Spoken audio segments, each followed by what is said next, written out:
Thank you, Mr. Speaker and members. I really appreciate your giving us the opportunity for those of us who missed the second meeting to come and speak. Can y'all hear me all right? Okay. In the first place, I'd like to say that while I understand the arguments for a convention of states, there are a lot of good arguments made for that.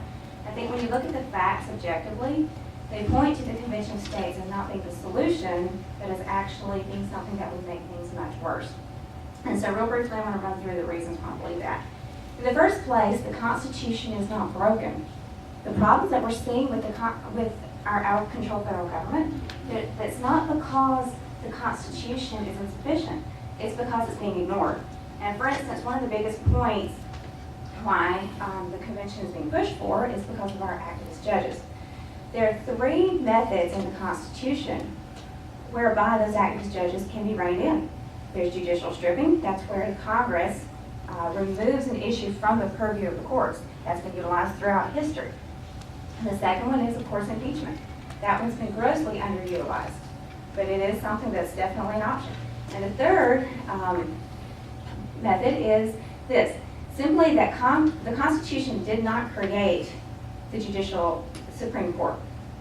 It told Congress to create the Supreme Court and all the inferior courts. So Congress has the power under the Constitution to completely revamp the Supreme Court and all the inferior courts and to start from scratch if they need to.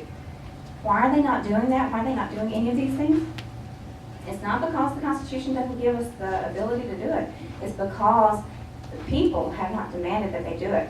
And they could. I mean, every 2 years, we could completely change the makeup of the House of Representatives, and it takes a little longer, but we can also change the makeup of the Senate. Why are we not doing that? It's because the people are not paying attention. It's because the people are not demanding it. And that's not something that we can fix through a constitutional convention, or a convention of states. That's a people problem. That's not a legislative problem. You can't fix human nature with legislation. It just does not work. And moving on, the second reason is because they won't follow an amended constitution either. Now, the argument's been made that they have followed the latest amendments that passed. Okay, fine. What about the 10th Amendment? What about the 18 enumerated powers? Those parts are being conveniently ignored. And really, okay, so supposing that we do pass balanced budget amendment. Okay, that idea is actually not a bad one, but is that going to solve the root problem? No. We have a balanced budget amendment here in South Carolina, and our spending is still way out of control. The problem is not how much we're spending. The problem is why we're spending it. We're spending this much because we are not staying within the 18 enumerated powers. Again, it goes back to the people problem. It's not a problem with the vessel. It's not a problem with the Constitution. Briefly, I would contend that the states have no say in the rules or the delegate process and have no way to limit the scope. If you read Article 5, it's not in there. Now, you can plead the 10th Amendment, but I would plead Article 1, Section 8. Congress is given the power to, quote, make all laws which shall be necessary and proper for carrying into execution the foregoing powers and all other powers vested by this Constitution. So there, Congress is given the power to carry out the powers given by the Constitution. You can make a very strong constitutional case for Congress micromanaging the whole system, not the actual convention itself, but the whole system leading up to it. Really briefly, fourth reason I would bring forward is that we would be looking at a runaway convention. It's happened before. The very first constitutional convention that we had that gave us the Constitution in the first place, the delegates were only authorized to revamp the Articles of Confederation.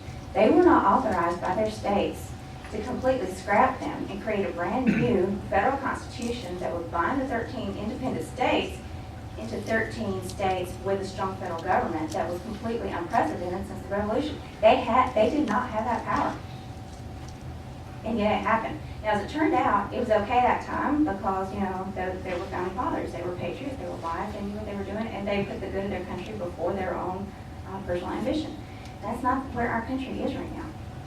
If you look at the makeup of most of the state legislatures, if you look at the makeup of our federal legislature, what we would be looking at is a group of delegates, more or less, that would be politician class, not founding father class. Those are not the guys I want in charge of the Constitution in a runaway convention. You got about 10 seconds. And finally, the ratification process is not going to protect us. Again, I would, that one time it went to the convention method, it was because the states were probably on the side of prohibition. If you've been to the state GOP conventions, you know how easy it is to control a convention.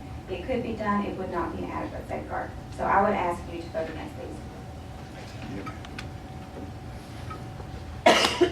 All right. Chloe Patterson.